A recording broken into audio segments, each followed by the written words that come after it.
Hi friends.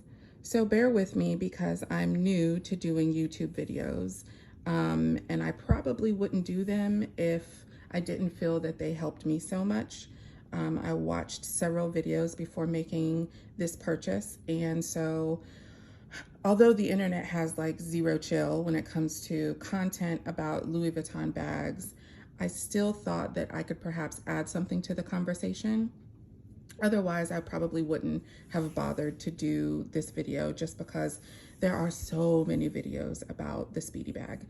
But before I bought this bag, and I bought it about a month ago, I watched probably 10 to 15 videos just doing my own research because this is an investment and I wasn't certain I wanted to add this bag to my collection. So again, I watched a bunch of videos. They were helpful in helping me make my decision. But when I actually bought the bag, and now that I've been carrying it around for 3 weeks, I realized that there's something that the videos were missing. And I thought I should do a video and throw my voice out there just to share what hopefully might be helpful to someone else who's thinking about purchasing this bag. And it is a decision because A, you have to decide, do you want to spend the money? B, you have to decide which size do you want, 25, 30, or 35.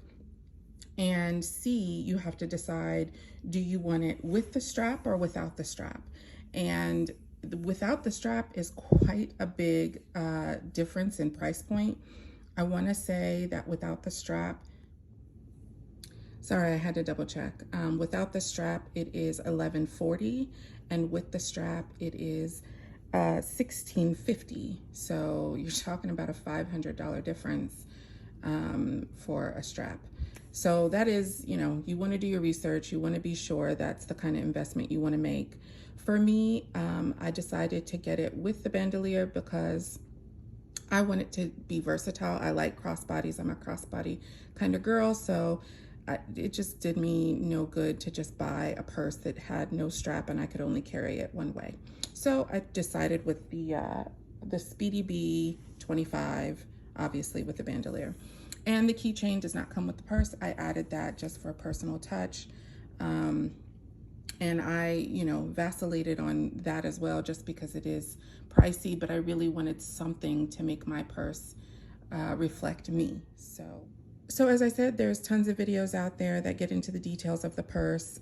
Some of that stuff actually I find quite boring, so I'm not about to talk about the measurements. I can put all that in the detailed comments, and I will list all that for those of you who need that information.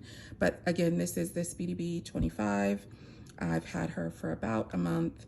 I've been carrying her around, and I just want to share my early impression. It's not really a review because I haven't had it long enough to talk about the wear and tear. Maybe in 6 months or a year, I will do another video and show what she looks like and how she's held up. But for now, it's just the early impressions of the bag. I will say that I'm glad I have her as a part of my collection. She was made, I believe, in the 1930s for travelers traveling on trains. So I kind of feel like I own a little piece of history, which is nice. And I don't know that I can list my pros and cons in any particular order because the first thing I want to say is this is probably the only unstructured bag I will ever buy from Louis Vuitton. I'm not sure if it's a con, but I realize in carrying it and in owning it that I don't really like unstructured bags, to be honest. And that was, in truth, one of the reasons why I went with the 25 size, is because it seemed to be, reviewers were saying, and even my essay was saying, it's going to be the one that sags the least and holds its shape the most, even though it does have a shape, but it isn't really structured. And I realize now that I am a structured girl. I like structured purses. I love the Alma. I bought an Alma pre-loved, and maybe I'll do a separate video about that. But I think that this will be the only unstructured bag I get. And it's one of the things that bothers me about the bag, not enough to return it, but enough to know that I probably wouldn't get another one. Or if I did, maybe just because the style of the monogram would suit my, enough outfits that it would make sense, but again, probably not. So all the things that I saw in the other videos are true. She's versatile. You can carry her. You can do crossbody. You can do shoulder. That's all great. One of the things I was concerned about, though, was what could I carry in her? And that's kind of a big deal to me. And everyone said, you know, she looks small, but she can pack a lot. She's a workhorse. You can throw a lot in her. And then they showed all the stuff that was in their bag. And that is what kind of really sold me. It was like, wow, okay, it's small enough not to be too large and bulky as a crossbody, but look, it packs a lot in there. But let me tell you guys what was not said in those videos. She can pack a lot, but she gets heavy quick.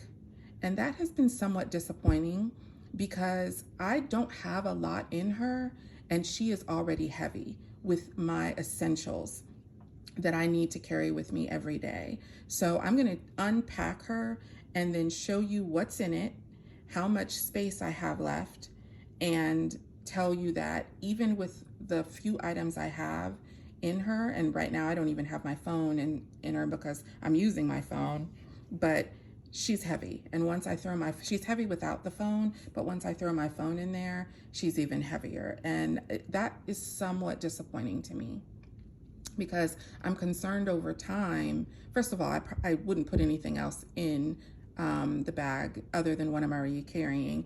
But, you know, I'm concerned over time that these handles are going to, you know, this is going to stretch apart or just start to have signs of wear and tear sooner than, you know, expected, just because it doesn't take a lot before this thing is pretty heavy. Oh, I should mention one other thing. She comes packed in this flat little box.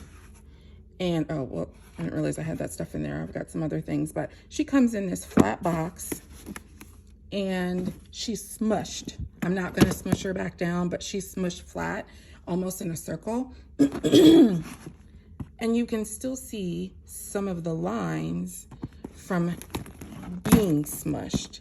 And I honestly cannot stand that. I don't know why Louis Vuitton would smush a $1,600 purse and give it to their customers this way, causing these creases that I guess and I hope will go away over time, but it's just an unnecessary thing that actually really, really bothers me. Actually, Louis Vuitton's packaging in general bothers me, but that's another video. So she's empty now. I've taken everything out of her. You can see that there's this tiny little pocket here, zip pocket. Used to be a slip pocket, I guess, on the older versions. When people say that you cannot fit much in here, they are not kidding. This is quite small, and really the only thing I keep in that little pocket is my key and lock that I haven't been carrying on my bag just because I'm not sure I like how it looks. But that's pretty much the only thing that I keep inside that little pocket because nothing else can really go in there. I did have this stuck down in there, which is a lip balm, but I don't even think, it wasn't even zipped just because it's so tight in there. I guess if that was the only thing I was carrying there, it would be fine. But that guy and that's what was in that little pocket. So anyhow, I have emptied her out. She's, you know, nice and clean because she's pretty new. And now I'm gonna get into what I carry. So I've not counted these, but these are my essentials besides my phone, which is in my hand. This is what I carry every day. I've got some sunglasses, and I keep them in the case, which is pretty slim. I have a receipt. I have a little notebook that my daughter got me, and I like to carry and put notes in. And it also has some quotes that I love from Jane Austen. Lip balm, lotion, my AirPods, which I keep in this little guy, my keys, gift card, pouch, a mask, and again, my lock and key, and then my wallet. And listen, I already owned the Zippy wallet, which I brought down here to show the difference. So I already owned this before I bought the Speedy, and I was not in the market. I don't really I'm not a small wallet person. Well, I didn't think I was, but I'm actually kind of becoming one. But I bought this because this purse is so small. Although it fits, I didn't want it to take up that much real estate. So I said, let me get a smaller purse. And you can see the difference in size there. So this little guy just opens. I'm not carrying too much in there. I always have a ton of change, but I intentionally don't have a ton of change in here just because I don't want to ruin. Change can make the inside of that guy dirty, and stretch it out. So I don't carry a lot of change in there on purpose. But I do carry change. Some is falling out. So these are my essentials. It's really not that much. Let's see. You got 1, 2, 3, 4. Oh, take that out. All right, so clearly I was not prepared, but it's 10 items. I'm not sure I would call them my 10 essentials. Hopefully one day we won't be wearing masks anymore, but this is pretty lightweight. It's not really weighing anything down. This was a receipt that was just thrown in my purse. Those things aren't really causing any weight.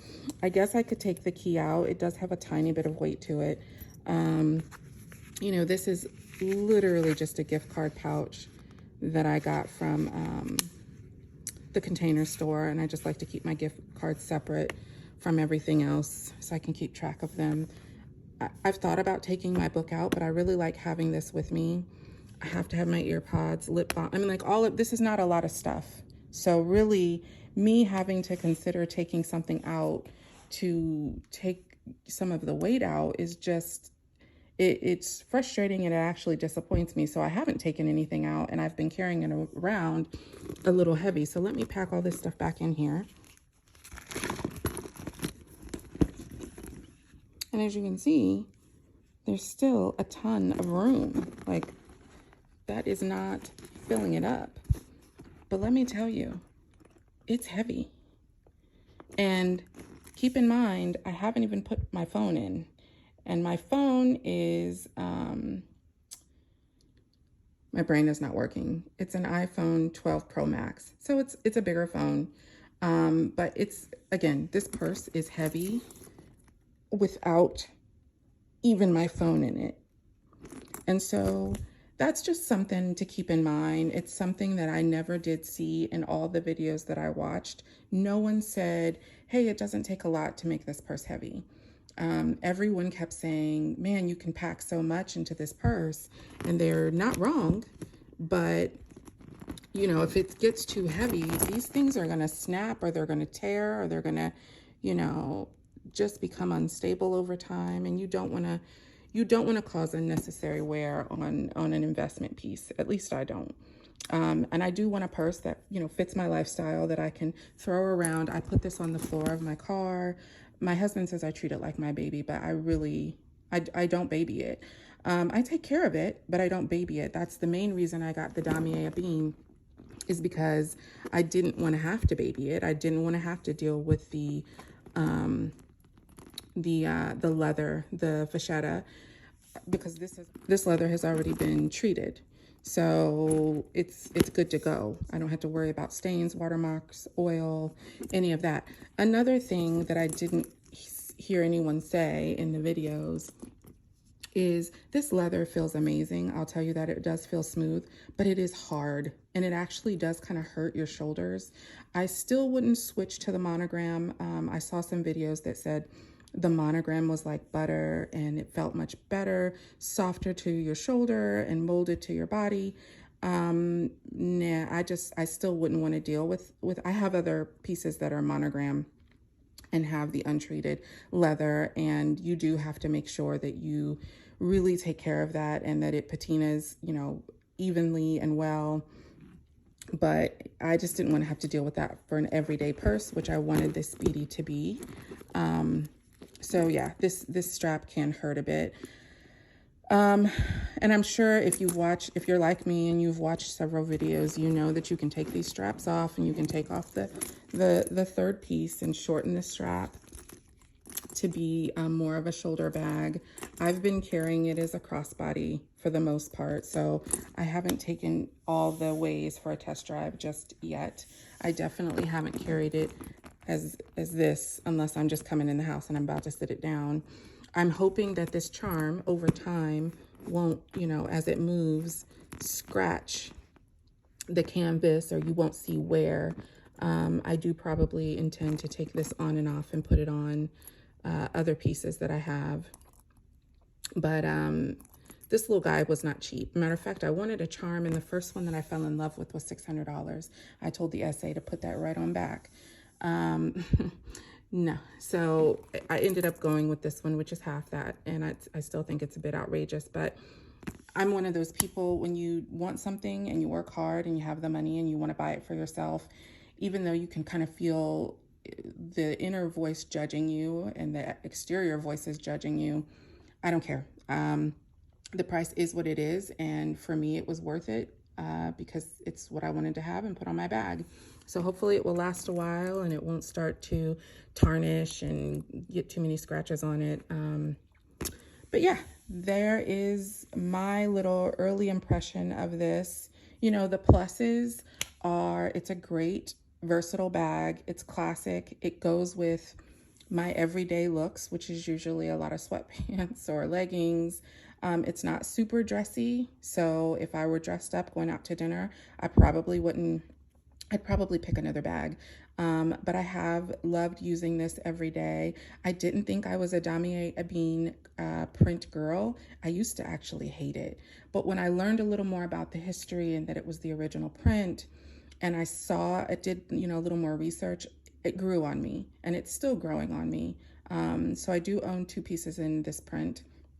And I will probably do another video on the other piece that I own, the Neo Noe, because I bought that one in a color that no one seems to have a video on, which is really odd, because that's a popular classic bag as well. Lots of people own it, but lots of people seem to own ones that are pink or red or on the interior and the strap. And I got the saffron, and no one seems to own that. So I guess that means I need to do a video on it. But yeah, so there's my first impression.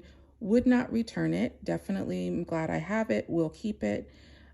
Do wish the strap was a little softer. Do wish it was just a tad more structured. And I wish it wasn't so heavy with my few little essentials.